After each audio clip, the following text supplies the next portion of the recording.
Hi, Pat Battle here with Living Web Farms, back with another installment of our Resilience Daily series, which we're doing in cooperation with the Organic Growers School. Today we're going to talk about container gardening. It's a solution for people who don't have land. A friend of mine years ago complained that the only place that got sun on her property was her driveway. I said, well, get the car out of it. Put your containers there. Every time I see her now, that's at least 10 years ago, if not 15, she says, thank you so much. I feed my family so much food because I use my driveway for food. And she grows everything in containers. It's a paved driveway. So we're going to talk about how to do that. And the hardest part is to get a good mix to fill your containers with. In a fantasy world, you could go just buy all the great topsoil you wanted, but the truth is, there's very little real topsoil around. Very often what they tell you is topsoil is a lot of bark and oftentimes waste products. This actually is real soil here, and we're going to put a little bit of it in, but we only have this because a friend, thank you Tom, let us have what he dredged out of his pond. This is pond muck. It has loads of soil in it though, because what goes into a pond? What runs off into the stream that fills the pond from the soil. This is incredible stuff. It's 8% organic matter, but I wouldn't put only it in a pot. Pots have to drain lots of water out in a small space. They don't have the holding capacity of all of the earth, so you want better drainage. And so you use things like pine bark. Pine bark is one of the products that I didn't buy for this because we have a lot of it. We buy it in bulk, but you can buy pine bark, and you want stuff that they call nature's helper soil conditioner. You don't want the pine nuggets that are used for mulch. Pine bark is pretty special in that although it's a woodland product, it actually has a cation exchange capacity. Cation exchange capacity is the ability of cations to attract positive base minerals like calcium and magnesium. And that's pretty important. It attracts them, holds them, and releases them, exchanges them when the plant needs them.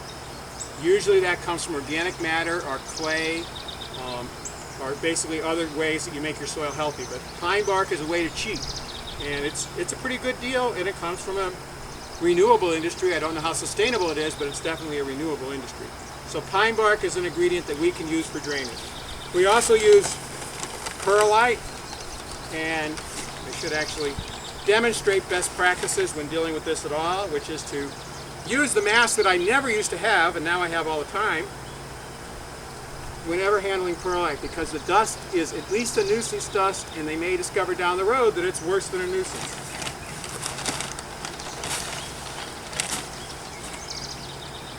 Perlite will allow you to get a lot of drainage. It's neutral, it doesn't have any real effect otherwise in the pot, but it does give you good drainage. So perlite's an ingredient. This one takes a little more work. You may not want to do it, and you don't have to, but it is best practice. If you can go to a quarry and ask them to give you a few buckets or a truckload of rock dust, it really gives you good drainage, and it adds silica, and depending on the rock dust may also be paramagnetic. So rock dust is an ingredient you can use, you don't have to. Might be hard for a lot of people to get around to getting over to that quarry. This is not an endorsement of any of these products. There are numerous versions of them.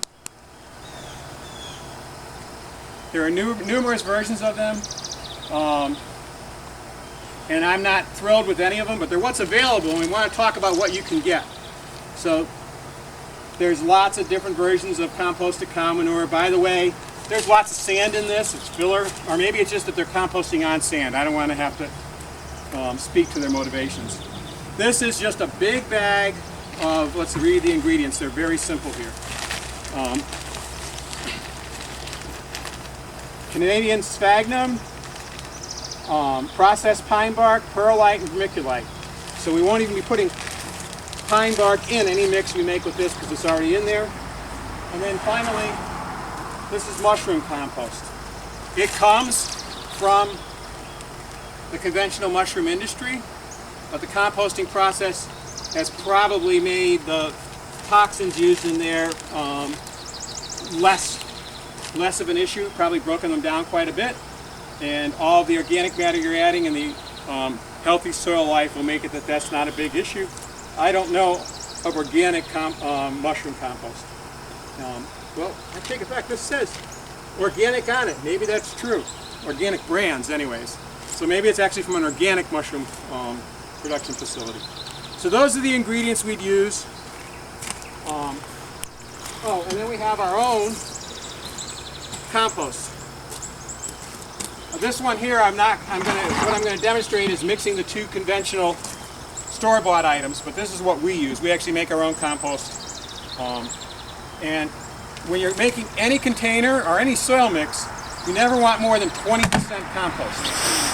Okay? And since the black cow is composted cow manure and the mushroom compost is compost, those two together can only be 20%. And the way I get those proportions right is I use a standardized container. So let's get this wheelbarrow out of display mode and start mixing. By the way, before I mix, I brought a variety of containers out to show you the possibilities. This is probably one of the easiest. Lots of supermarkets will give you their buckets from their bakeries. Sometimes they want $1, it's a good deal. Some of them clean them, that's a much better deal. Some of them want you to clean the icing out. That's not a pleasant prospect. If you've got a place to get it to dry quickly, like an attic, the easiest thing is to put it in the attic for a week or so. It'll dry, you can bang it, and all that pretty greasy sometimes, always really gooey icing will fall right out. That's probably the least pleasant part of that. You do have to put holes in this, and I'm going to show you. I put one hole here just using a knife. You can also use a drill. That's probably for the handier folks, the people with more tools. As a farmer, I don't readily access drills, but I just use a knife to make one hole. And I made that hole actually not on the bottom, but about maybe a 1/6 of the way up. And that's because I learned a trick from Growing for Market newsletter years ago about Seattle community gardeners who were using rooftops to raise vegetables. And they did things like putting kiddie pools, kind of similar to this tub here, right, on the rooftops and putting about a 1/5 or 1/6 of perlite in the bottom. And then putting the holes for drainage above the line of the perlite. The reason they did that is it allowed them to store water, so they didn't have to get up on that roof and water every day. So the plants would not do well if their roots ended up in water, but if they end up in perlite that has water in it, they can access that water, and it gives them probably, a day or two of grace when you're busy and don't get around to watering your plants. So it's a good way to make a self-watering planter. You have to still be on the ball. I mean, a week of dry weather, that water's going to run out. Plants need a lot of water in dry weather. But that's a trick you can consider, just putting your hole about, a 1/5 or a 1/6 up in the container. By the way, a 5-gallon bucket is probably the minimal size I would use for growing something like an indeterminate tomato or even a determinate tomato that you want to do well. Things like tomatoes, peppers, eggplants, they're going to want a good sized bucket. The bigger the bucket, the more production, the happier the plant. But you could also use whatever containers you have. You'll get some production, you'll be involved in growing, you'll learn about how the plant performs, and you just keep stepping up as you get more containers. We're going to fill this container out here and fill it with herbs today. We're going to make a little herb planter, which I'll then have, it'll be nicely grown out by the time we have our workshop. And we're going to use this tub to mix it in. We're going to start with soil. So soil, you could use, like I said, 100% soil, but it's going to have drainage issues. You're probably not going to have nearly enough soil to fill a lot of containers anyways, but a little bit of soil is always good.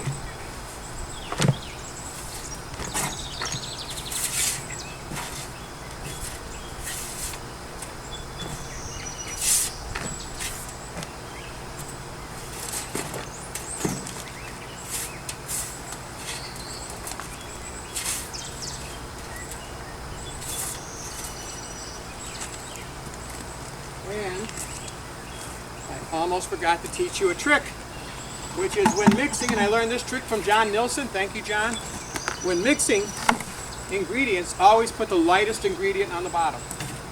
So the lightest ingredient would be perlite, except we're going to use this mix here that combines peat moss, pine bark,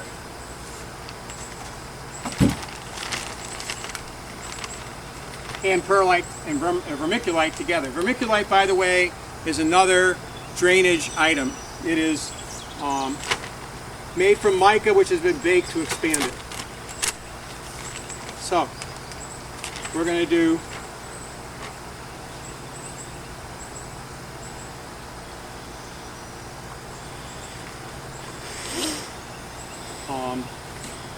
we're going to do 4 parts potting soil, well actually 3.5. We got about a half bucket of garden soil.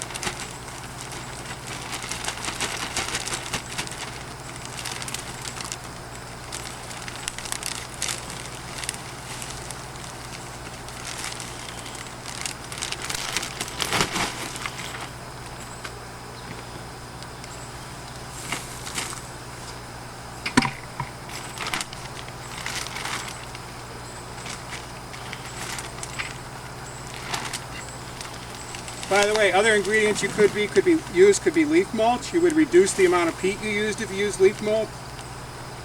Leaf mold, rather. Leaf mulch that has actually been sitting in a big pile for several years and broken down completely. That's a good substitute for peat, which is of course not a sustainable product.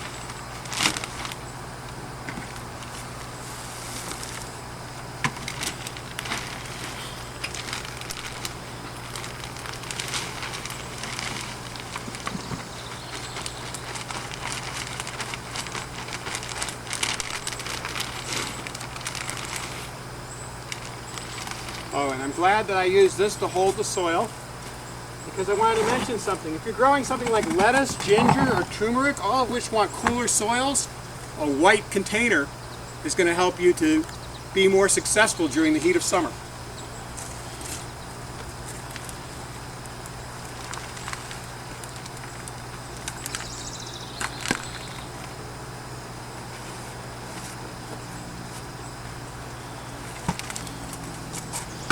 Every bit of soil we got here. Soil is the hardest part, the most precious, and if somebody tells you they're selling you soil, ask them what's in it. Because very often, it's not really soil. Okay.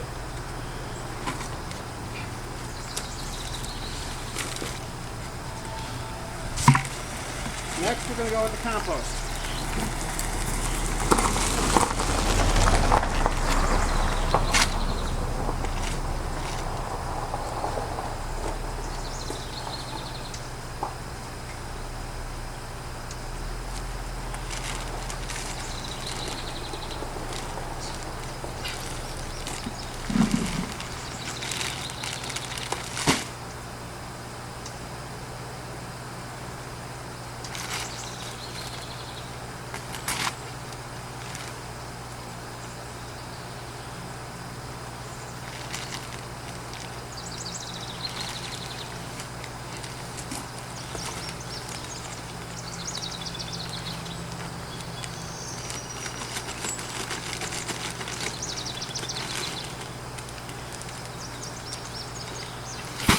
And by the way, I'm sure you noticed that I wasn't precise in any of my measurements here. This is rough proportions. You're not making a cake. It doesn't have to rise. It just has to grow your plants. And finally, the ingredient I hadn't mentioned when I was talking formulas, far as proportion goes is rock dust. Rock dust, you could use as much as you put in there, up to 1/8. That'd be a lot of rock dust. I know that I didn't completely fill my mix bucket for my last peat pine bark mix, so I'm going to put what's probably about a 1/16.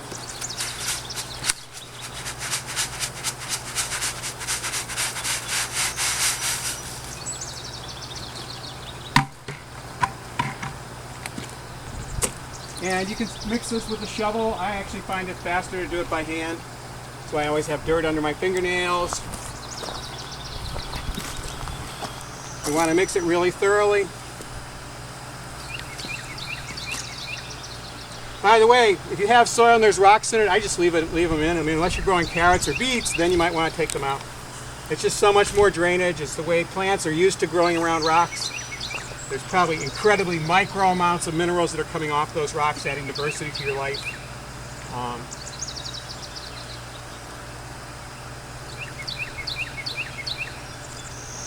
You might also want to wet your peat mix first. Peat can be hard to wet the first time, but because I have so much compost in here, that makes it easier, because compost, unlike peat, peat's kind of hydrophobic, compost is hygroscopic. It attracts water. And it holds it too. Compost will hold 10 times its weight in water. So it's a key piece. You really do want to have compost in the mix, because it's going to help you not to have those plants dry out while you're at work, or where you are when you're doing something else and you can't be home to water your plants on a dry, windy, especially spring and autumn, folks, when the leaves are off the trees, our humidity goes way down here in the mountains and things dry out really fast. You might have to water your planters twice a day if you haven't put a lot of compost in there, and maybe even done that little perlite trick I showed you. Now actually, a tweak I'm going to do here as I think about it, because we get so much rain here, there's actually a video where we show doing an herb garden. We did that video in 2018, which is our wettest year on record. We didn't have a garden to show because it had all rotted because of the endless rain. I'm going to actually add more pine bark and more rock dust, which I wouldn't recommend for things like tomatoes, but the Mediterranean herbs need maximum drainage. So we're going to tweak the recipe, and you can do this as you're growing and learning what your plants need. You can say, oh well, I'm going to go away from that original recipe and increase it. Increase this ingredient or that ingredient. So we're going to do about 2 more shovels full of pine bark and another shovel full of rock dust, just to try and maximize drainage for these Mediterranean herbs. Of course, Mediterranean climates only have rain at certain times of the year, and otherwise they're quite dry. And oftentimes the soil is quite sandy, so there's good drainage.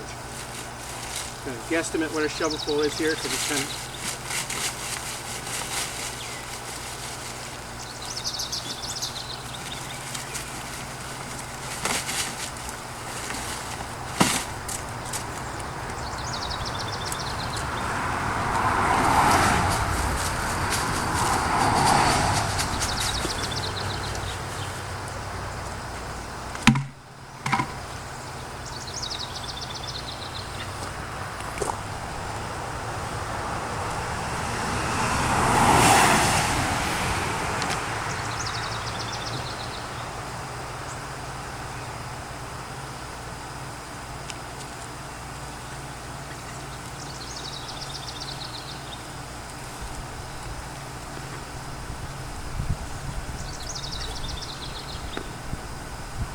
You want to try and get down to the bottom of your bucket, or wheelbarrow, whatever you're doing your mixing in. Wheelbarrow might have been better, but I think there's actually a slightly more capacity.